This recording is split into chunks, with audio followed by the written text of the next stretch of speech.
Hello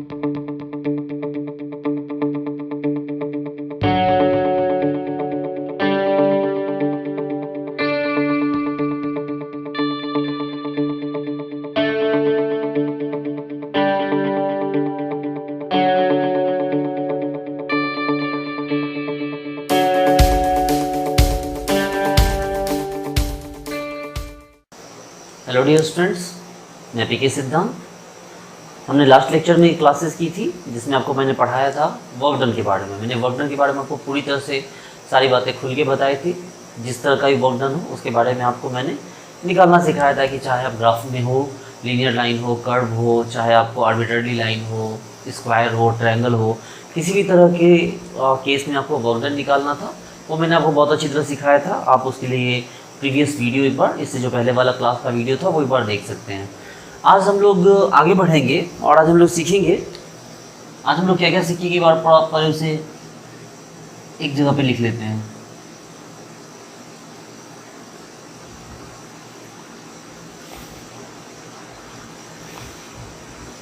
isochoric expansion,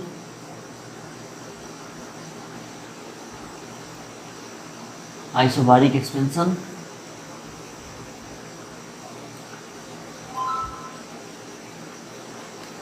उसके बाद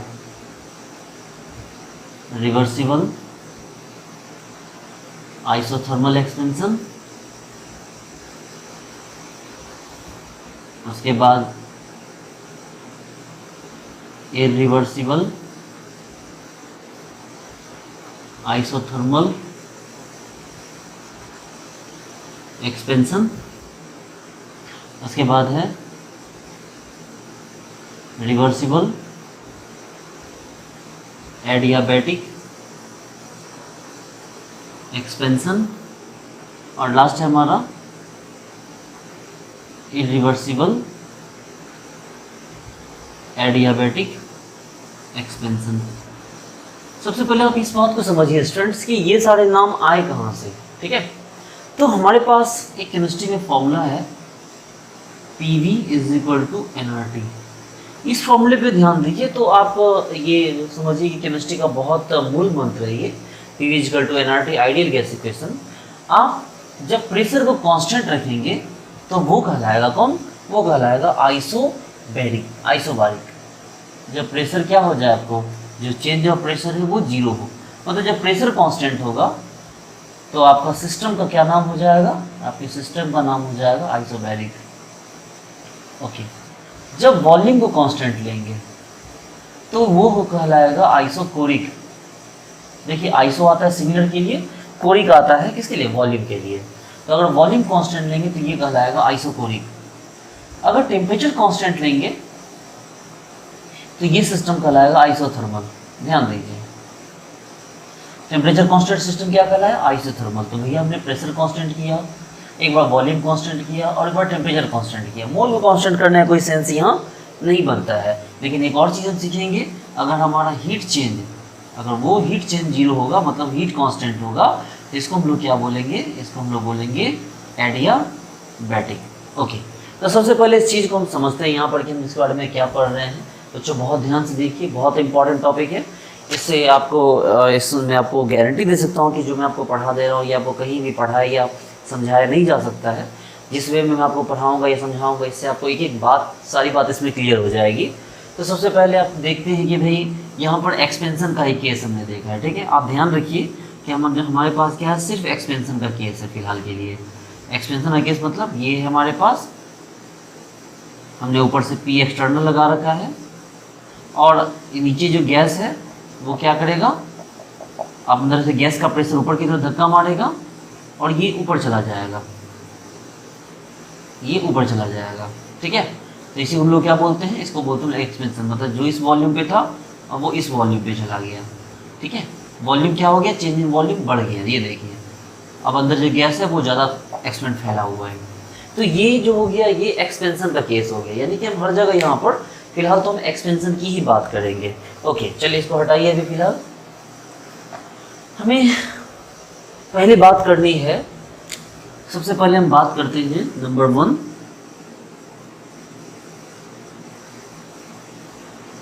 isochoric expansion. देखिए डियर स्टूडेंट्स, आइसोकोरिक एक्सपेंशन का क्या मतलब है? आइसोकोरिक का मतलब हो गया कि आपने चेंज इन वॉल्यूम को जीरो कर दिया था। अगर आप वॉल्यूम कांस्टेंट करोगे तो ऑटोमेटिकली चेंज इन वॉल्यूम क्या हो जाएगा आपका? तो चेंज इन वॉल्यूम आपका जीरो हो जाएगा। ओके, तो आप भाई बोलेंगे सर ये तो बात ही खत्म हो गई कि वर्क डन का तो फॉर्मूला ही होता है minus P external into delta we, और अगर डेल्टा वी को ही आप जीरो कर दोगे सर तो वर्क डन क्या बचा? Minus P external into zero is equal to zero. तो आप कह सकते हैं कि सर जो आपका आइसोकोरिक सिस्टम होता है उसमें वर्क डन जीरो होता है। सीधी सी बात है भाई, आप वॉल्यूम को बदलने ही नहीं दे रहे हो, वॉल्यूम में कोई चेंज आ ही नहीं रहा है, तो फिर वर्क हुआ कहाँ? आप ना गैस को कंप्रेस करने दे रहे ना गैस को एक्सटेंड करने दे रहे, वॉल्यूम जहाँ का तहाँ है। तो वॉल्यूम जो जहाँ का तहाँ है तो फिर क्या हो गया? उसमें वर्क डन हुआ ही नहीं। ठीक है, चलिए, यानी आइसोकोरिक एक्सपेंशन है, इसमें कोई वर्क डन नहीं होता है। नंबर 2 चलिए, नंबर 2 हमारे पास कौन है? आइसोबैरिक एक्सपेंशन है। Isobaric expansion. अब आइसोबैरिक एक्सपेंशन की बात करें अगर हम, तो आइसोबैरिक एक्सपेंशन में क्या होता है कि आइसो मतलब सिमिलर, बैरिक मतलब आया प्रेशर, बाहर से आया प्रेशर, इसका मतलब चेंज इन प्रेशर आपको क्या हो जाएगा? जीरो हो जाएगा। इसका मतलब आपको जो पी होगा वो क्या लेना है? कांस्टेंट। इसका मतलब है कि पी एक्सटर्नल का अमाउंट आप नहीं बदल सकते, पी का वैल्यू आप नहीं बदल सकते। इसका मतलब ये फॉर्मूला अब आपका फिक्स्ड हो गया, W equal to minus P external into delta V. ये आइसोबैरिक एक्सपेंशन के लिए work is equal to minus P external delta V का फॉर्मूला फिक्स हो गया, आप इससे छेड़छाड़ नहीं कर सकते, ये फिक्स्ड हो गया। अब इसमें कोई भी छेड़छाड़ नहीं होगा क्योंकि प्रेशर आप कांस्टेंट ले चुके हैं। जब प्रेशर कांस्टेंट ले चुके तो सिर्फ किसी एक प्रेशर पर ही आपको वॉल्यूम को चेंज करना होगा। मतलब जैसे ये वाला ग्राफ को समझिए, ये प्रेशर, ये वॉल्यूम, और ये देखिए हमने प्रेशर मान लो 4 एटमॉस्फेयर लिया है, तो वॉल्यूम 2 है, 4 है, 6 है, 8 है, वॉल्यूम बदल रहा है लेकिन प्रेशर जो है वो नहीं बदलेगा। तो इस टाइप का ग्राफ हो गया। ये क्या हो गया आपको? ये आपको आइसोबैरिक ग्राफ हो गया, आइसोबैरिक एक्सपेंशन का ग्राफ हो गया। ओके, आगे बढ़ते हैं। तो फिलहाल एक चीज़ तो हम समझ गए कि हमारे पास जो आइसोकोरिक सिस्टम आया, आइसोकोरिक एक्सपेंशन आया, उसमें वर्क डन क्या देखा हमने? तो वर्क डन जीरो हो गया। और जो आइसोबैरिक एक्सपेंशन आया उसमें क्या देखा कि work done is equal to minus P external to delta V. अब आपको मैं एक बात बताता हूँ, इन दोनों केस में रिवर्सिबल या इरिवर्सिबल का कोई रेलेवेंस नहीं है। अगर कोई भी पर्सन कहता है रिवर्सिबल आइसोबैरिक एक्सपेंशन या इरिवर्सिबल आइसोबैरिक एक्सपेंशन या रिवर्सिबल आपको isochoric expansion, irreversible isochoric expansion, तो इस बात का कोई भी रेलेवेंस नहीं है। अब आप पूछोगे सर इसका क्या मतलब है? तो आप यहाँ पर change in volume he zero हो गया। जब वॉल्यूम चेंज होगा ही नहीं तो रिवर्सिबल और इरिवर्सिबल से क्या लेना देना हमें? और यहाँ कह रहा है कि प्रेशर को ही आपने कांस्टेंट कर दिया, तो जब प्रेशर को ही कांस्टेंट कर दिया तो फिर वैसे भी क्या होगा? रिवर्सिबल इरिवर्सिबल का कोई सेंस नहीं आएगा। चलिए, ये बात अब आपको अब समझ में आएगी। देखिए, इसको मैं मिटा रहा हूँ, नोट कर लीजिए इस चीज़ को।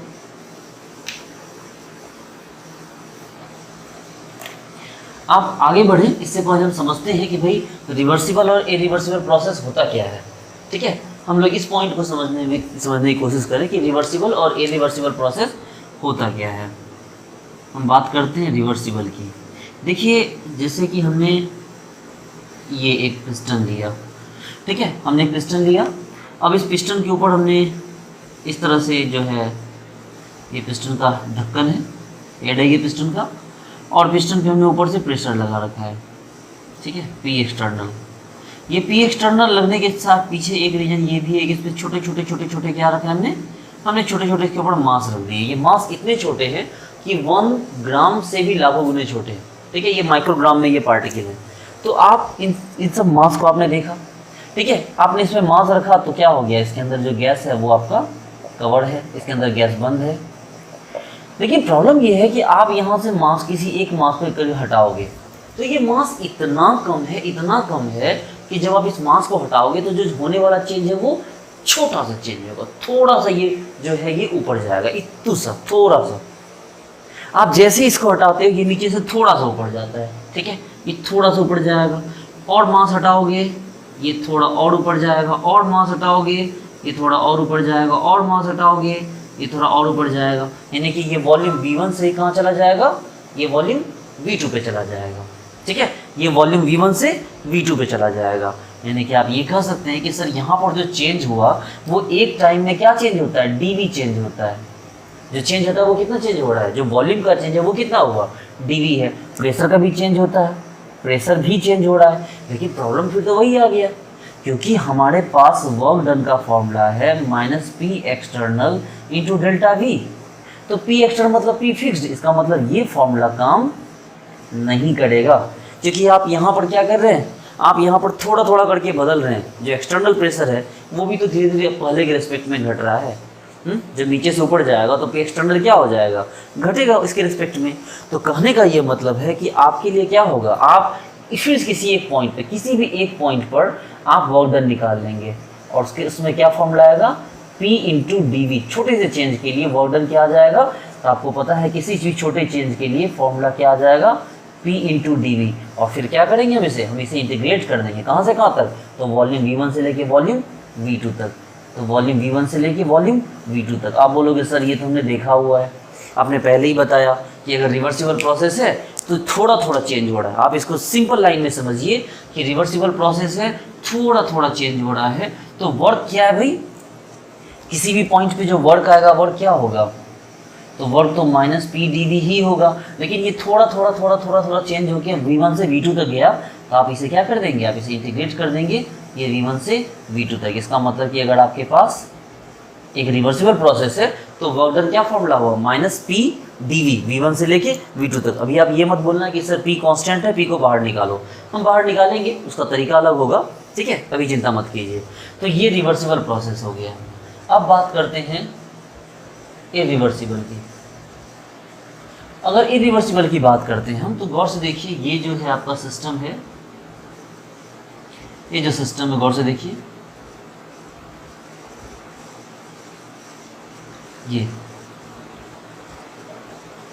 ये जो सिस्टम है, इस सिस्टम की बात करते हैं हम। अब हमने यहाँ क्या किया कि हमने बड़े बड़े मास रख दिए, ये भी एक्सटर्नल के साथ साथ बड़े बड़े मास थे यहाँ पर। देखिए ये बड़े बड़े मास यहाँ पर रखे हुए थे, और हमने क्या किया, एक झटके से इस मास को हटा दिया, मास का रिमूवल कर दिया। जैसे ही मास हमने रिमूव किया, ये जो है ये यहाँ चला आया, ठीक है। ये गैस तो अभी भी है, गैस एक्सपेंड कर गया, लेकिन ये मास को हमने एक झटके से हटा दिया। ये माइनस क्या कर दिया हमने, माइनस मास को, हमने मास को अचानक से हटा दिया। जैसे ही मास को हटाया, ये एक झटके से ऊपर चला गया। तो आप बोलोगे सर यहाँ तो जिन वॉल्यूम जो हो रहा है थोड़ा नहीं हो रहा है, डेल्टा वी हो रहा है, और आप क्या करोगे, पी एक्सटर्नल लगा दो, क्योंकि आपने एक्सटर्नल प्रेशर को स्टार्टिंग में यूज किया है। तो इसी एक्सटर्नल प्रेशर पे क्या हो गया, वॉल्यूम का चेंज हुआ। तो आप बोलोगे सर ये फॉर्मूला क्या होगा, W equal to minus P external into delta V. आप यहाँ पर कोई भी चेंज जो हुआ वो आपको प्रेशर में कोई चेंज नहीं हो रहा, आप जो भी है वो एक ही जो इनिशियल था उसी के लिए आप जो है यहाँ पर पी एक्सटर्नल लोगे। और जो डेल्टा वी वॉल्यूम का जो चेंज हुआ, पहले वॉल्यूम इतना था और अब वॉल्यूम क्या हो गया, वॉल्यूम इतना आ गया, तो ये जो चेंज हुआ है ये क्या है आपको, डेल्टा वी। तो किसी भी रिवर्सिबल, आप इस चीज़ को एकदम ध्यान दीजिए, एकदम ध्यान दीजिए, ध्यान दीजिए कि किसी भी रिवर्सिबल प्रोसेस के लिए, किसी भी रिवर्सिबल प्रोसेस के लिए, किसी भी रिवर्सिबल प्रोसेस के लिए वर्क डन का formula minus P D V V1 से लेके V2 तक होता है। फिर से सुनिए, वर्क डन का formula minus P D V V1 से लेके V2 तक होता है। जबकि रिवर्सिबल प्रोसेस के बदले अगर इरिवर्सिबल प्रोसेस ले लिया जाए तो एक झटके में जो प्रेशर होता है वो कुछ और बन जाता है और वॉल्यूम चेंज हो जाता है। चूंकि हमें प्रेशर को कांस्टेंट लेना था, हमारे पास फॉर्मूला क्या आ गया, W equal to minus P external into delta V. ये देखिए हमने यहाँ पर क्या फॉर्मूला लिया, W equal to minus P external delta V. जो प्रेशर हमने स्टार्टिंग में लिया था और जो वॉल्यूम हमने क्या किया, चेंज किया, तो फॉर्मूला क्या आ गया, minus P external into delta we. तो चलिए, एक हो गया रिवर्सिबल के लिए ये केस और इरिवर्सिबल के लिए ये केस। हम इन दोनों को देख चुके हैं। इन दोनों में आप बोलिएगा सर क्यों नहीं आपने आइसोकोरिक में, सर आपने जो है आइसोकोरिक में आपने रिवर्सिबल इरिवर्सिबल का केस क्यों नहीं लिया? क्योंकि भैया आइसोकोरिक का मतलब है कि जो वॉल्यूम हो गया वो क्या हो गया, कांस्टेंट है, ठीक है। वॉल्यूम क्या हो गया, वॉल्यूम कांस्टेंट है। और अगर वॉल्यूम कांस्टेंट है, लेकिन आप गौर से देखो रिवर्सिबल हो या इरिवर्सिबल हो, आप किसी में भी वॉल्यूम को कांस्टेंट होने से रोक सकते हो। देखो आपको यहाँ पर क्या हो गया, इसमें भी वॉल्यूम बदलेगा, ऐसे ही वॉल्यूम बदलेगा। जबकि आइसोकोरिक का मतलब ही है कि आपको वॉल्यूम को कांस्टेंट रखना होगा। दैट्स वाई कि हम आइसोकोरिक के लिए रिवर्सिबल या इरिवर्सिबल का केस नहीं ले सकते।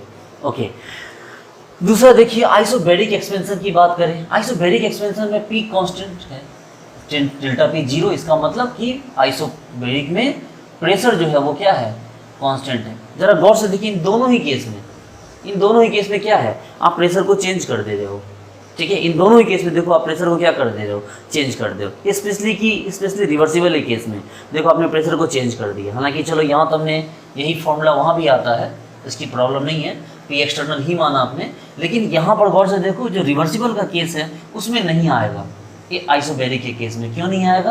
क्योंकि यहाँ पर आप जो है प्रेशर को भी बदल रहे हो। देखो आप यहाँ पर प्रेशर को भी बदल रहे हो, जबकि यहाँ पर प्रेशर को आप नहीं बदल सकते। इसीलिए इन दोनों केसेस में रिवर्सिबल इरिवर्सिबल का केस कोई नहीं आएगा।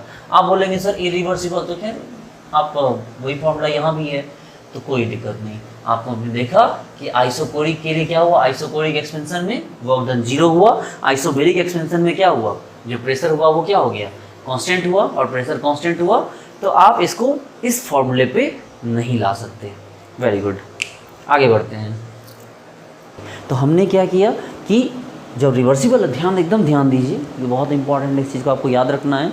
रिवर्सिबल का केस आएगा तो वर्क डन का फॉर्मूला हो गया -PdV का इंटीग्रेशन V1 से V2 तक। देखिए बहुत सिंपल सी बात है, रिवर्सिबल हो रहा है, थोड़ा थोड़ा थोड़ा थोड़ा थोड़ा चेंज हो रहा है, और अगर थोड़ा थोड़ा चेंज होगा तो क्या करेंगे, उस चेंज को बड़ा करने के लिए हम इंटीग्रेशन लगा देंगे। लेकिन वहीं पर इरिवर्सिबल केस है, एक झटके में चेंज होता है, और अगर झटका में चेंज होगा तो उसमें हम इंटीग्रेशन लगाने का कोई मतलब नहीं बनता है। उसके लिए कौन सा नॉर्मल फॉर्मूला काम करेगा, वही -P external into delta V। Important ये है, ये रिवर्सिबल। अब आप सवाल उठाओगे कि सर आप जो लिए आइसोकोरिक, आप जो लिए आइसोबैरिक, इसमें आपने क्यों नहीं लिया सर इरिवर्सिबल का केस? तो मैं आपको बताऊं कि भाई मेरे आइसोकोरिक में क्या कांस्टेंट है, वॉल्यूम कांस्टेंट है। और ज़रा देखो तो अगर हम रिवर्सिबल का केस लें तो क्या वॉल्यूम कांस्टेंट रहेगा?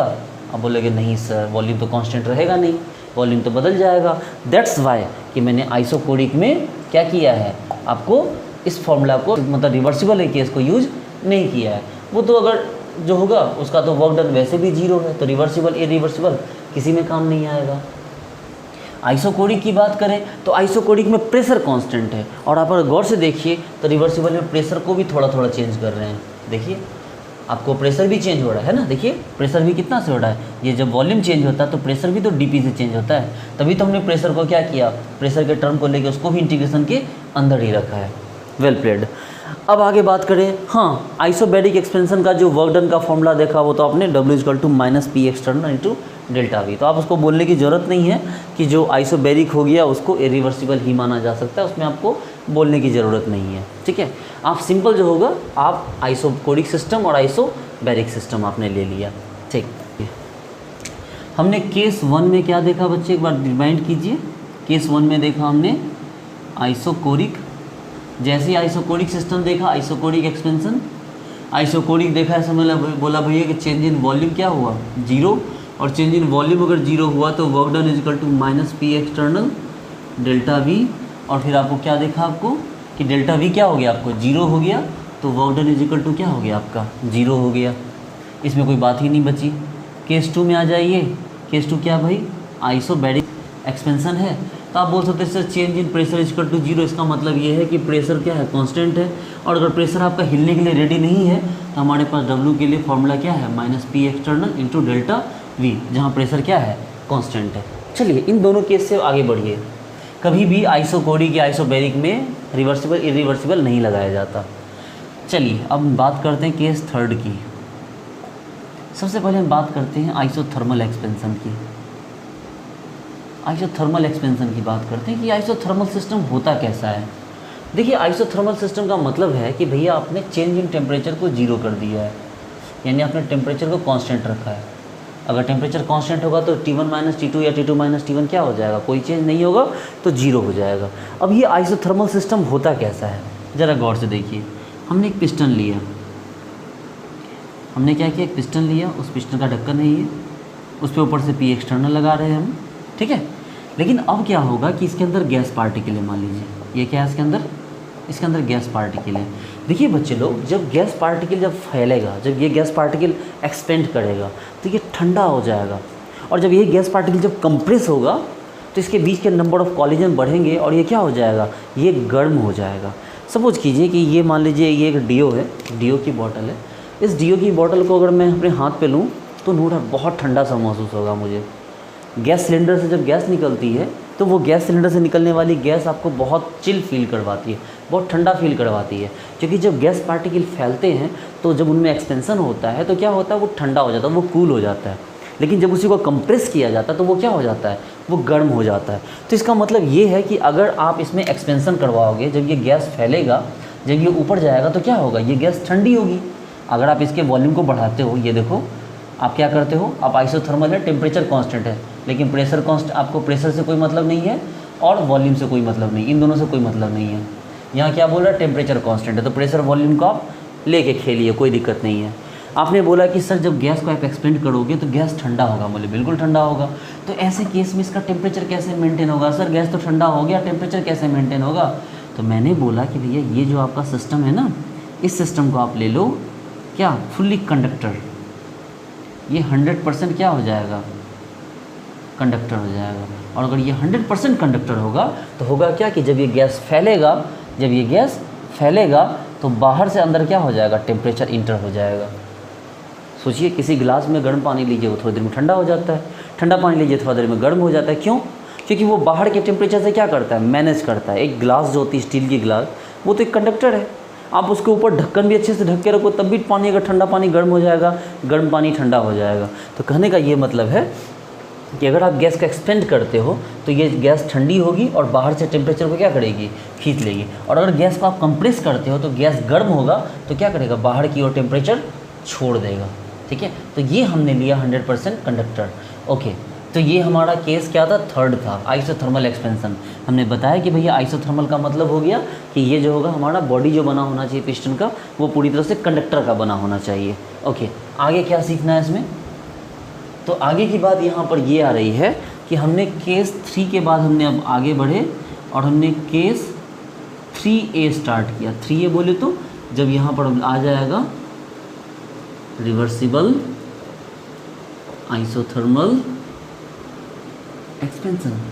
अब देखिए हमने रिवर्सिबल टर्म यूज कर दिया, रिवर्सिबल आइसोथर्मल आइसोथर्मल यही है, बस रिवर्सिबल मतलब ये छोटे छोटे मास रख के हम इसको धीरे धीरे क्या करवा रहे हैं, एक्सपेंड करवा रहे हैं। तो आपको पता है कि ऐसे केस के लिए W क्या होता है हमारे पास, माइनस PdV और वॉल्यूम V1 से लेके V2 तक।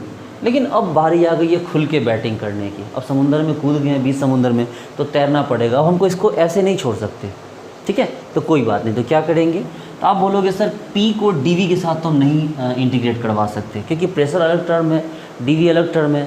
पता चलेगा कि प्रेशर बोलेगा कि हम बाहर नहीं जाएंगे, ठीक है, प्रेशर बोलेगा मैं नहीं जाऊंगा बाहर, dV बोलेगा मैं तुम्हें रखूंगा ही नहीं, क्योंकि तुम मेरी कास्ट के हो ही नहीं, तो तुम्हारे साथ कैसे रह जाएं। प्रेशर बोलेगा नहीं, हम जो है प्रेशर बताएगा कि भाई हम तो जो है वेरिएबल है, और अगर वेरिएबल है कांस्टेंट तो है नहीं जो हम बाहर चले जाएं, तो बोलेगा नहीं बाहर तो जाना होगा। तो फिर अब करें क्या, तो हमने एक फॉर्मूला उठाया, ideal gas equation PV = nRT। तो हमने लिखा कि P = क्या हो गया, nRT/V। हाँ, टेम्परेचर कांस्टेंट है, आइसोथर्मल है, गौर से देखिए, टेम्परेचर कांस्टेंट, डेल्टा T 0, तो टेम्परेचर कांस्टेंट है। अब इस प्रेशर के वैल्यू को यहाँ पुट कर दीजिए, तो क्या हो गया, W - P का मतलब क्या हो गया, nRT/V, और ये dV, और कहाँ से कहाँ तक, V1 से लेके V2 तक। अब ज़रा गौर से देखिए कि वर्क डन का फॉर्मूला क्या आ गया, आपको nRT को बाहर कीजिए, माइनस nRT, और क्या हो गया, dV/V, कहाँ से कहाँ तक, V1 से V2 तक। आपको ये बात भी पता है कि dV/V का इंटीग्रेशन क्या होता है, dx/x का इंटीग्रेशन क्या होता है, आपको log x होता है। उसी तरह से यहाँ W पे क्या हो जाएगा, माइनस nRT, और dV/V का इंटीग्रेशन क्या हो जाएगा, log बेस E, कहाँ से कहाँ तक, V1 से लेके V2 तक। ओके, और थोड़ा सा एक्सटेंड कीजिए इसको, तो वर्क डन का फॉर्मूला क्या होगा, माइनस nRT, और क्या हो गया यहाँ पर, अब डायरेक्ट लिखूँ मैं इसको, log base E V2/V1। Hope so आप समझ सकते हैं, क्योंकि V2 - log V1 होगा, और फिर दोनों को ये करेंगे हम, log A - log B क्या होता है, log A/B होता है, तो log V2 - log V1 क्या हो गया, log V2/V1 हो गया। तो ये फॉर्मूला हमारे पास इस तरह से यहाँ पर आ गया, ठीक है। हम इस फॉर्मूला को नंबर 1 मान लेते हैं, ये देखो इस फॉर्मूला को नंबर 1 मान लेते हैं। हम इसी में एक छोटा सा चेंज करते हैं कि इस log बेस E को क्या बदल दिया, log बेस 10 में बदल दिया। तो हमारे पास फॉर्मूला क्या हो गया, माइनस nRT, और क्या हो गया, log बेस E के बदले log बेस 10 कर दिया V2/V1। तो पता चला कि भाई अगर वो log बेस 10 हो गया है तो अब आपको क्या करना होगा, आगे में 2.303 से मल्टीप्लाई करना होगा। एक फॉर्मूला और आ गया आपके पास, ठीक है। ये नंबर 1, ये नंबर 2। लेकिन एक बात सोचिए कि हमने एक इक्वेशन और पढ़ा था, हमने एक इक्वेशन पढ़ा था क्या, बॉयल्स लॉ। आपको पता है कि बॉयल्स लॉ क्या था, तो at constant temperature P1 V1 is equal to P2 V2, याद है आपको? बॉयल्स लॉ में हमने यही पढ़ा था कि कांस्टेंट टेम्परेचर पे जो P1 V1 होगा वो P2 V2 बराबर होगा। और आइसोथर्मल एक्सपेंशन भी तो कांस्टेंट टेम्परेचर की बात कर रहा है।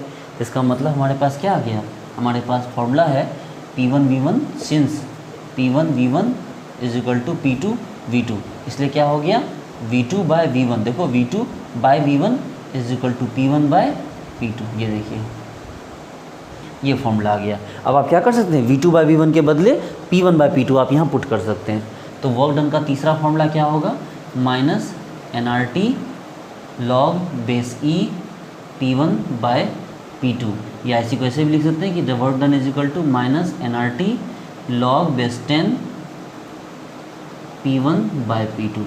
देखिए तो दो फॉर्मूले और आ गए, दो, ये 3 और ये 4। तो गौर से देखिए, इस तरह से हमने क्या देखा कि आइसोथर्मल एक्सपेंशन की बात करें, हमने डेल्टा टी 0 लिया, फॉर्मूला हम यही लेंगे W का फॉर्मूला माइनस PdV V1 से लेके V2 तक इंटीग्रेट किया। हमने क्या किया, PV equal to nRT, P का वैल्यू ये लिया, इसके वैल्यू को यहाँ पुट किया, इसको हम लोग यहाँ तक लेके आए और nRT बाहर निकला, लॉग बेस E था।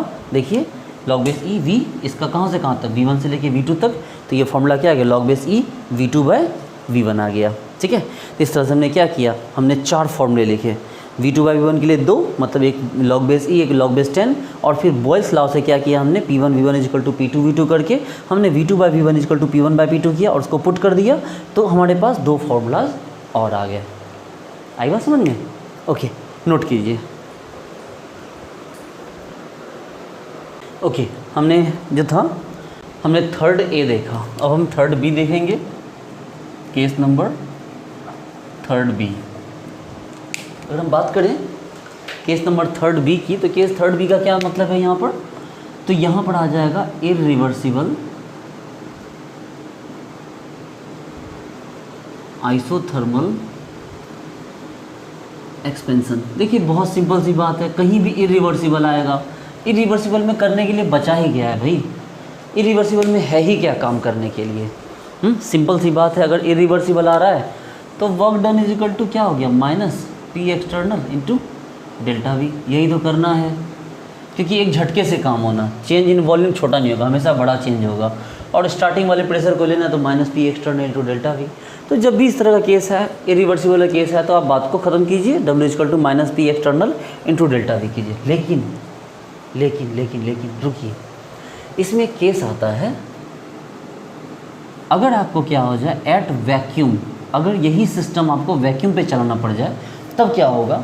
तो वैक्यूम की प्रॉब्लम ये होती है बच्चा लोग कि वैक्यूम पे अगर आप सिस्टम को ले जाते हैं तो प्रॉब्लम ये होगी कि ऊपर से कोई प्रेशर नहीं होता है, P external is equal to 0। देखिए आपके अंदर कुछ भी रहे, थोड़ा सा इतना सा भी गैस होगा, उसका भी तो कुछ प्रेशर होगा, थोड़ा सा, मान ली हमने थोड़ा सा गैस दिया, लेकिन कुछ तो प्रेशर होगा उसका, थोड़ा तो प्रेशर होगा। और जैसे आप ऊपर से पी एक्सटर्नल 0 कर देंगे, आप सोचो कि वैक्यूम में ऊपर से क्या मिलेगा, कुछ नहीं मिलेगा, ऊपर का प्रेशर 0 होगा। तो अब ये बेचारा चलता जाएगा चलता जाएगा चलता जाएगा चलता जाएगा वैक्यूम में, जब तक कि वो अपने या तो बाहर निकल जाए या ऊपर वाले जाके अटक जाए कहीं पिस्टन। लेकिन ऊपर से कोई प्रेशर नहीं लेगा, नीचे अंदर जो भी रहेगा, अंदर जो भी रहेगा गैस का प्रेशर, अंदर वाले गैस का प्रेशर 0.00001 एटमॉस्फेयर रहेगा, तब भी वो क्या करेगा, ढक्कन को ऊपर की तरफ ही धकेलेगा, क्योंकि बाहर से कोई प्रेशर नहीं लग रहा है। और चूंकि पी एक्सटर्नल 0 होगा तो वर्क डन क्या हो जाएगा, minus P external into delta we. और चूंकि पी एक्सटर्नल ही 0 हो गया इस बार, तो वर्क डन भी क्या हो गया आपका, 0 हो गया। इसका मतलब है कि अगर वैक्यूम आ गया तो कोई बात नहीं, फिर आपका वर्क डन 0 हो गया। हाँ नॉर्मल केस है, अदर केस जब नॉट एट वैक्यूम, अगर हम वैक्यूम नहीं लेते हैं, नॉट एट वैक्यूम, तब कोई बात नहीं है, तब तो फिर वर्क डन वही रहेगा, minus P external into delta we. जब हमने वैक्यूम लिया ही नहीं, इसका मतलब ऊपर में कुछ प्रेशर है, कुछ कांस्टेंट प्रेशर उन्हें लगा के रखा है ऐसे, और जब हटाएंगे तो एक झटके में ये हट जाएगा। तो कोई नहीं, हम जो स्टार्टिंग में लगा होगा पी एक्सटर्नल उसको लेंगे और अब जो चेंज इन वॉल्यूम हुआ उसको लेंगे, तो वर्क डन इक्वल टू क्या हो गया minus P external into delta V. Irreversible वाला केस बड़ा आसान है, सिंपल सा केस है, W equal to minus P external into delta V. हाँ वैक्यूम के केस में ऊपर का प्रेशर जीरो हो गया तो भी फॉर्मूला वही रहा, देखिए फॉर्मूला नहीं बदला हमने, उसी में क्या हुआ कि पी एक्सटर्नल जीरो हो गया तो वर्क डन जीरो हो गया। तो चलिए आइसोथर्मल का केस खत्म हो गया, ठीक है। अब हम बात करते हैं एडियाबैटिक की, एडियाबैटिक के केस की बात करते हैं। देखिए सबसे पहले हम बात करते हैं केस, ऐसे लिखे हैं केस 4 एडियाबैटिक एक्सपेंशन। अब समस्या ये आ गई कि एडियाबैटिक को समझना होगा पहले, उसके बाद ना हम उसमें रिवर्सिबल इरिवर्सिबल करेंगे, पहले तो हमें एडियाबैटिक को समझना होगा। क्या मतलब है एडियाबैटिक का? देखिए एडियाबैटिक का मतलब हो गया कि change in heat is equal to क्या हो गया आपको जीरो, हीट चेंज नहीं होता है। इसका मतलब सिंपल है, बचपन से पढ़ते आ रहे हैं, एक ऐसा सिस्टम लेंगे जो पूरी तरह से क्या हो कॉम्पैक्ट हो, ये इस तरह से, जिसको हम लोग आइसोलेटेड सिस्टम भी कह सकते हैं। हमने आइसोलेटेड सिस्टम ले लिया, जैसे ही आइसोलेटेड सिस्टम लिया इसने बाहर की तरफ हीट आना जाना छोड़ दिया, पूरी तरह से आइसोलेटेड है 100%। तो इसके अंदर जो गैस है आप ये चाहे फैलाओ चाहे सिको, आप इसको कंप्रेस करो चाहे इसको एक्सपेंड करो, ठंडा हो चाहे गर्म हो, ये बाहर से कुछ भी खींच नहीं सकता। आपको पता है एक अगर वाटर बॉटल होती है जो मिल्टन की आती है चाहे सेलो की आती है, 1 लीटर वाली जो बॉटल आती है, उसको जो है आप उसमें गर्म पानी डाल दो तो अंदर कितना भी गर्म रहे लेकिन बाहर से छू के आपको ठंडा ही लगेगा, अंदर कितना भी ठंडा पानी रहे लेकिन बाहर से छू के आपको नॉर्मल ही लगेगा। तो इसका मतलब बाहर से वो टेम्परेचर का आदान प्रदान नहीं कर सकता, हीट्स को वो खींच या अंदर नहीं कर सकता, उसका हीट जितना है उतना ही रह गया, चेंज इन हीट कुछ हुआ ही नहीं, ठीक है, हीट एक्सचेंज जीरो हो गया। तो हम कह सकते हैं कि भाई ऐसे सिस्टम में आपका हीट एक्सचेंज क्या हो गया जीरो हो गया। चलिए तो हीट एक्सचेंज हमारा ये पी एक्सटर्नल था, हीट एक्सचेंज जीरो हो गया। तो एडियाबैटिक एक्सपेंशन का मतलब यही हुआ कि भैया हम हीट चेंज जीरो करने जा रहे हैं। ओके ओके ओके, चलिए अब आ जाइए केस नंबर 4A पे। केस 4A क्या है भाई? तो वही चीज़ रिवर्सिबल एडियाबैटिक एक्सपेंशन। देखिए रिवर्सिबल एडियाबैटिक एक्सपेंशन की बात करते हैं। क्या है रिवर्सिबल एडियाबैटिक एक्सपेंशन? कि भाई वही चीज़ सिंपल, हमने ऊपर छोटे छोटे मास रखे हैं और मास को हम क्या करा रहे हैं मूव करवा के हम यहाँ पर इसको रिवर्सिबल प्रोसेस को स्टार्ट कर रहे हैं, ठीक है। तो अगर हम ऐसा करते हैं तो वर्क डन का फॉर्मूला वंस अगेन क्या आ जाएगा minus P D V, Poisson आपको V1 से लेके वॉल्यूम V1 से लेके वॉल्यूम V2 तक चेंज हो रहा है। देखिए ना ये खिसक के यहाँ धीरे धीरे होके यहाँ तक आएगा। तो हम कहते हैं भाई टोटल वर्क कितना हुआ, भले काफ़ी टाइम लगे यहाँ से यहाँ आने में लेकिन आएगा ना, आखिर अभी वॉल्यूम V1 है तो खिसक के यहाँ पर तो आएगा कभी ना कभी, तो वॉल्यूम V2। तो हमें तो क्या करना, टोटल वर्क डन देखना, चाहे समय जितना भी लगा हो। तो फॉर्मूला क्या हो गया minus P D V, V1 से लेके V2 तक। लेकिन अब प्रॉब्लम एक आ गई, प्रॉब्लम एक ये आ गई कि इस पर ना तो प्रेशर कांस्टेंट है ना तो वॉल्यूम कांस्टेंट है ना तो टेम्परेचर कांस्टेंट है। देखिए कितना कमाल हो गया। अब एडियाबैटिक एक्सपेंशन में आपका हीट चेंज जीरो है इस टाइप के सिस्टम में, लेकिन ना तो आप प्रेशर को कांस्टेंट कर रहे हैं ना तो आप वॉल्यूम को कांस्टेंट कर रहे हैं ना तो आप टेम्परेचर को कांस्टेंट कर रहे हैं। आप ऊपर से प्रेशर बढ़ा दो, प्रेशर मूव कर गया, प्रेशर वेरी कर गया, ऊपर से बढ़ाओगे गैस नीचे आ जाएगा, वॉल्यूम कंप्रेस हो गया, वॉल्यूम भी कांस्टेंट नहीं हुआ, वॉल्यूम दबेगा तो गैस पार्टिकल के बीच क्या होगा कॉलिजन बढ़ेगा, टेम्परेचर बढ़ जाएगा। मतलब प्रेशर वॉल्यूम टेम्परेचर तीनों चेंज हो गया एक साथ। इसका मतलब है ना तो हम बॉयल्स लॉ को उठा सकते हैं, ना तो हम चार्ल्स लॉ को उठा सकते हैं, ना तो हम गै-लुसैक्स लॉ को उठा सकते हैं। जहाँ तक बात बची एवोगाड्रो लॉ की तो उसका तो कोई मतलब ही, कोई रेलेवेंस ही नहीं बनता यहाँ पर। तो यहाँ पर Charles law, Boyle's law, Gay Lussac's law कोई भी काम नहीं करेगा यहाँ पर, हमारी ये सब में कोई भी हेल्प नहीं करने वाला है। हमारी एक ही फार्मूला हमारा हेल्प करेगा जिसको हम लोग प्यार से बोलते हैं पॉइजन्स इक्वेशन। ये हेल्प करेगा हमारी। क्या होता है भाई ये? तो फॉर्मूला इसका होता है P V to the power gamma is equal to क्या कांस्टेंट। देखिए इसको याद रखिए। अब बोलो सर गामा क्या है? तो भैया गामा एक कांस्टेंट है जिसका वैल्यू होता है CP/CV।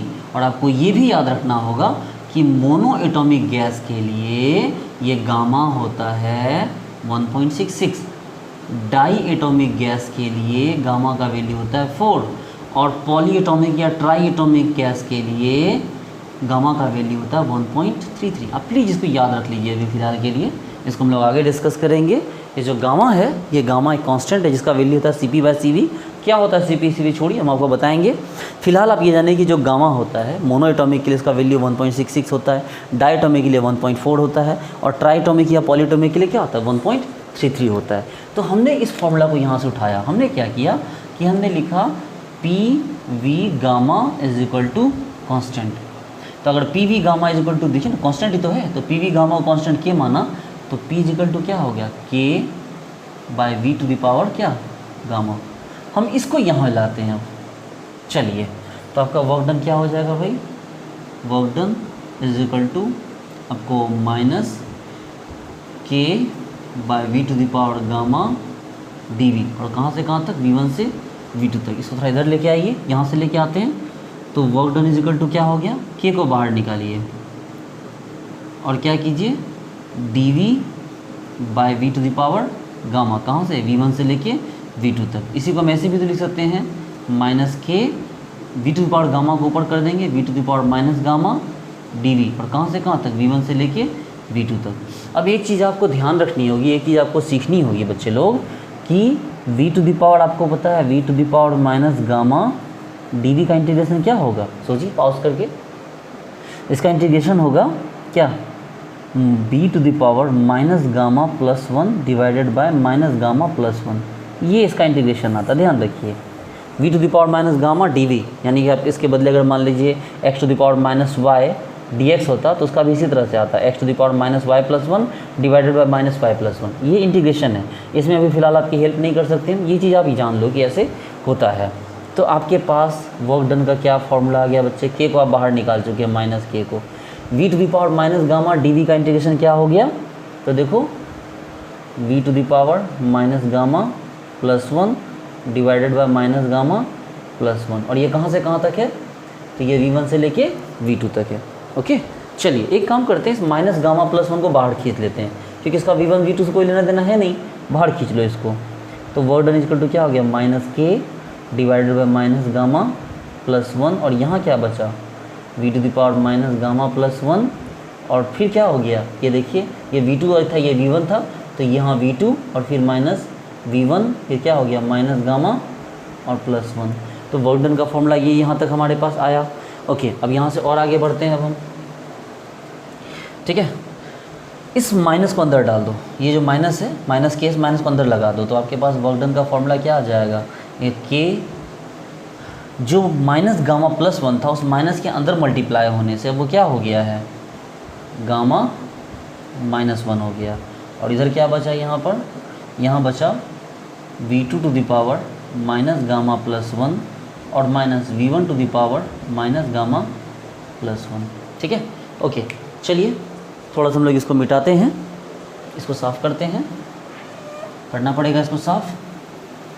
देखिए हमने क्या किया, इस K को अंदर लेके चले जाओ आप, तो W इज इक्वल टू 1/गामा -1, और क्या हुआ देखो K को अंदर लेके चले गए, तो K into V2⁴ gamma +1 minus K into V1⁴ gamma +1, ठीक है।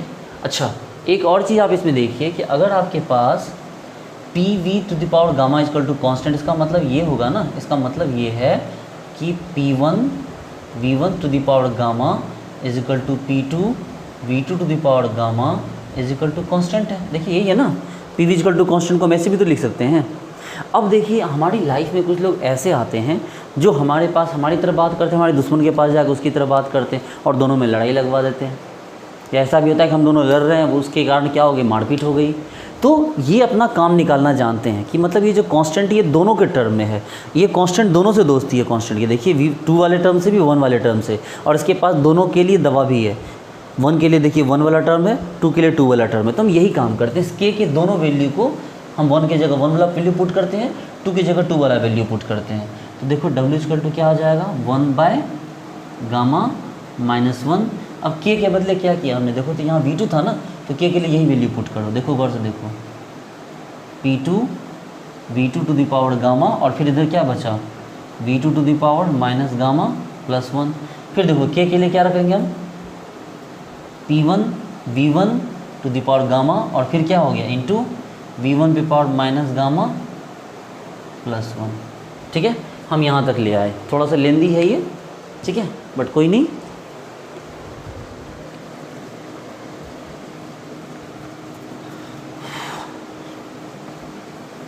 देखिए आप ये चीज़ नोट करते चलिए।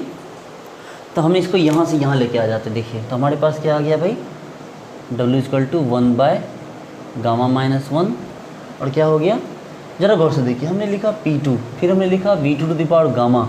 अच्छा देखो, तो V2 पे पावर माइनस गामा प्लस 1 है। सोचो किसी नंबर पे मान लो x पे पावर माइनस वाई प्लस 1 हो, तो क्या हम इसको x पे power minus Y into X पे पावर 1 नहीं लिख सकते? क्या V2 के पावर अगर हमारे पास माइनस गामा प्लस 1 है, तो इसको हम V2 पे power minus gamma into V2 power 1 नहीं लिख सकते? बिल्कुल लिख सकते हैं, और हम लिखेंगे अब। तो देखो हमने V2 के पावर माइनस गामा प्लस 1 था, तो हमने क्या किया, V2 to the power minus gamma और V2 पे पावर 1। चलो उस साइड चलो, P1 आ गया, V1 पे पावर क्या हो गया, गामा हो गया, और V1 पे पावर माइनस गामा प्लस 1, इसको हम लिख सकते हैं V1 पे power minus gamma into V1 पे पावर 1। यही है ना। देखिए अब क्या कर देंगे हम लोग, देखो V2 पावर माइनस ये गामा प्लस गामा, इसको कटा दिए, V1 के पावर गामा और इसको ये वाला माइनस गामा। अब आपको प्लान समझ में आया कि क्यों के का डिफरेंट वैल्यू हमने लिया, ताकि हमारे पास एक सिंप्लीफाइड फॉर्मूला आ सके। तो चलो हमारे पास W work done equal to क्या हो गया, 1/γ-1, और क्या हो गया P2 इंटू V2 पे पावर 1, और 1 की क्या ज़रूरत है, हटा दो, और फिर P1 into V1 minus P1 into V1। ये फॉर्मूला हमारे पास आ गया इस तरह से। तो वर्क डन का ये फॉर्मूला हो गया। लेकिन एक बात आपको हमेशा से पता होगी कि अगर आपके पास प्रेशर, वॉल्यूम, टेम्परेचर तीनों कांस्टेंट नहीं है, तो इसका मतलब ये है कि P1 V1 is equal to nRT1 आ गया, P2 V2 is equal to nRT2 आ गया। देखो तीनों में से कोई कांस्टेंट नहीं है। तो अब एक काम करते हैं, इसी P1 V1 के बदले इसका वैल्यू रखो और P2 V2 बदले इसका वैल्यू रखो। तो आपके पास क्या फॉर्मूला आ जाएगा, W इज इक्वल टू 1/γ-1, और P2 V2 बदले क्या हो गया nRT2, और P1 V1 के बदले क्या हो गया nRT1। इसका मतलब आपके पास वर्क डन का एक फाइनल फार्मूला क्या हो गया, nR कॉमन ले लो, नीचे γ-1 और यहाँ क्या आ गया T2 माइनस T1। तो इस तरह से आपके पास वर्क डन का फार्मूला क्या आ गया, ये वाला फार्मूला हमारा फाइनल हो गया, W इक्वल टू nR/γ-1 और इंटू T2 माइनस T1। तो ये फार्मूला हमारा फाइनल आ गया। ठीक है, सॉरी काफ़ी गड्ढम हो गया ये, लेकिन आप समझ सकते हैं कि भाई हमने क्या किया, W equal to minus P external delta V लिया, P के बदले हमने पॉइजन इक्वेशन को यूज़ करके P का वैल्यू यहाँ पर पुट किया, फिर ये वाला वैल्यू था, फिर हमने क्या किया, K को यहाँ से K को बाहर निकाला, K को जब हमने बाहर निकाला, K को बाहर निकाल के फिर क्या किया, V पावर माइनस गामा को लिया। देखिए ना यही था यहाँ पर, इसको लिया हमने, ठीक है, माइनस गामा dV, आपको पता है इसका इंटीग्रेशन क्या होता है, V power minus gamma plus 1 divide by minus gamma plus 1। फिर हमने क्या किया, K को हम बाहर लेके आए और dV का क्या करा दिया, हमने इंटीग्रेशन करा दिया, ये वैल्यू आ गया हमारे पास। फिर हमने क्या किया, V2 V1 इस माइनस गामा प्लस 1 को बाहर निकाला, और V के लिए क्या किया, V2 और V1 के हिसाब से इसका इंटीग्रेशन किया।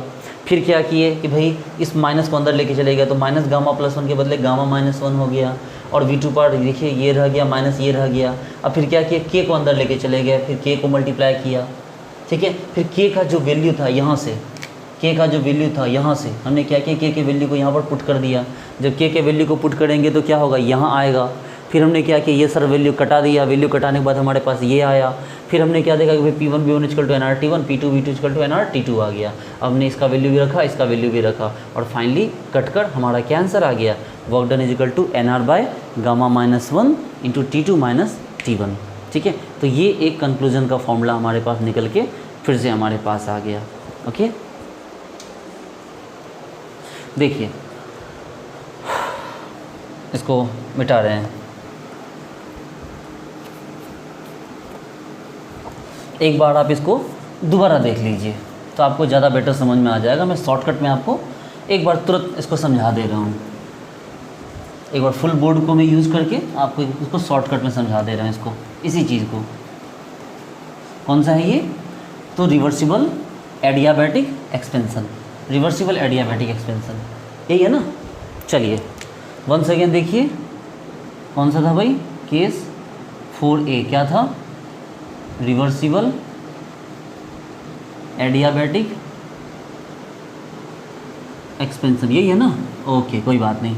चलिए ध्यान दीजिए, क्या सीखा हमने? W equal to minus P D V, V1 से लेके V2 तक।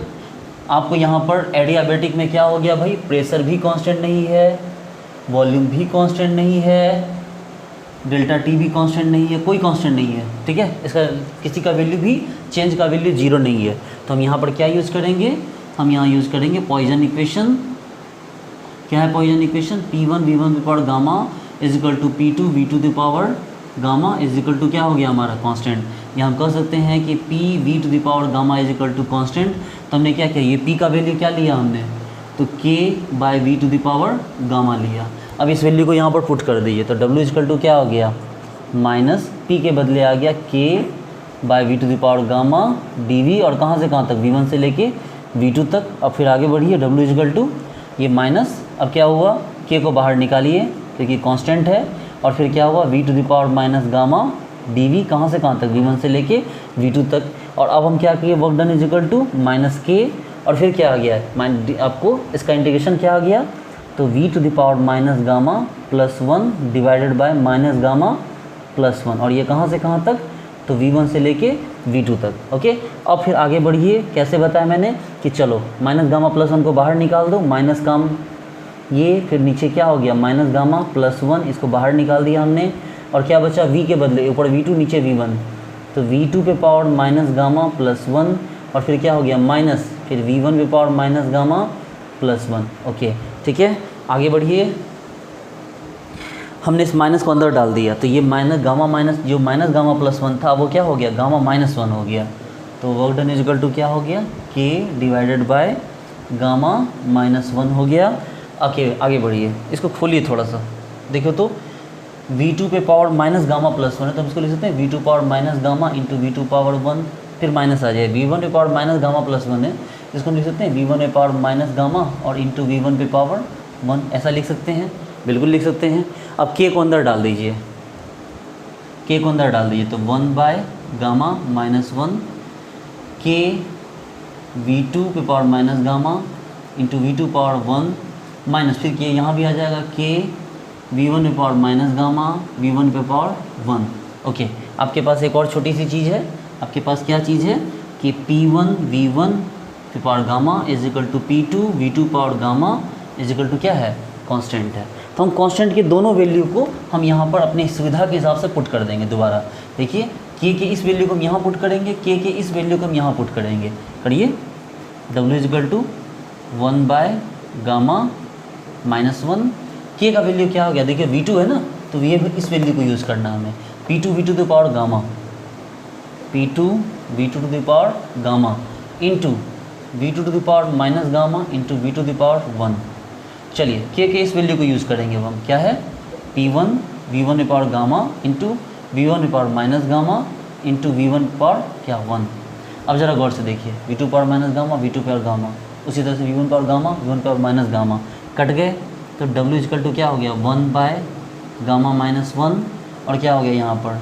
P2 इंटू V2, ठीक है, फिर माइनस P1 इंटू V1, ये यहाँ तक तो लेके आ गए।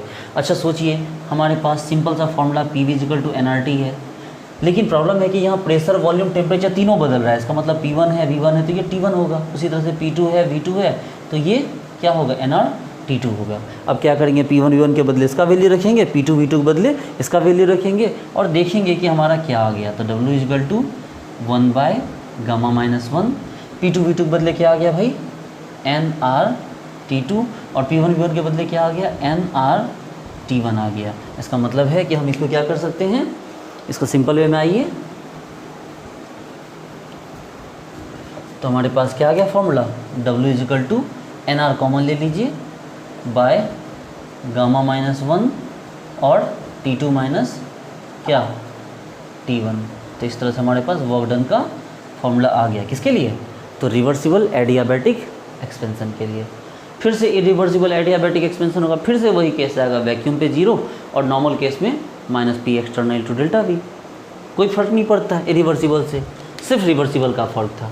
ठीक है बच्चे लोग, तो इसको आप लोग अच्छे से नोट कर लीजिए पॉज करके। और फिर से इसकी बात करें, केस नंबर कौन 4B में कौन है भाई, इरिवर्सिबल। क्या मतलब बनता है इरिवर्सिबल का, कोई सेंस ही नहीं है। इरिवर्सिबल एडियाबैटिक एक्सपेंशन, भाई इरिवर्सिबल की जैसे ही बात की तो आप बोल दो कि भैया इरिवर्सिबल की आप बात करोगे तो मैं आपसे रूठ जाऊंगा, क्योंकि इरिवर्सिबल में P एक्सटर्नल कांस्टेंट रहता है, वो तो बदलेगा नहीं, अचानक से बदलता है उसको लेंगे नहीं, तो P एक्सटर्नल होता है और जो भी वॉल्यूम चेंज होता है वो डेल्टा V आता है। तो इसका मतलब वर्क डन का फॉर्मूला क्या होता है, -P external into delta V। ठीक है, सीधे वॉल्यूम में चेंज होता है उससे एक किसी कांस्टेंट प्रेशर पे। ठीक है, फिर से वही वाली बात आ गई, एक नंबर कहाँ पर, एट वैक्यूम। सेम केस भैया, वैक्यूम में जब P एक्सटर्नल ही 0 हो जाएगा, वो धीरे धीरे ऊपर, ये क्या हो जाएगा, ऊपर उठते चला जाएगा, अंदर का गैस प्रेशर मारेगा, ये ऊपर चला जाएगा। तो अगर वैक्यूम जैसे ही लेंगे तो हमारे पास P एक्सटर्नल क्या हो गया 0, इसलिए work done is equal to भी क्या हो गया 0। लेकिन अगर बात करेंगे नंबर 2 नॉर्मल केस की, तो नॉर्मल केस में तो कोई बात ही नहीं है, तो W equal to -P external into delta V। आप हमेशा याद रखिए बच्चे लोग, हमेशा के लिए याद रखिए कि रिवर्सिबल का केस में चीज़ बदल जाएगा, लेकिन इरिवर्सिबल का केस कोई है ही नहीं। इरिवर्सिबल का मतलब क्या हो गया, simple, W equal to -P external into delta V। कहीं भी इरिवर्सिबल आए, आँख मूंद के एडियाबैटिक एक्सपेंशन वेंशन क्या है, W equal to -P delta V, काम खत्म। ठीक है, चलिए, तो ये टॉपिक हमारा ख़त्म हो गया। एक बार हम बस इसे एक जगह पे समराइज कर दे रहे हैं ताकि ये चीज़ें आपको आसानी से क्लियर हो जाए।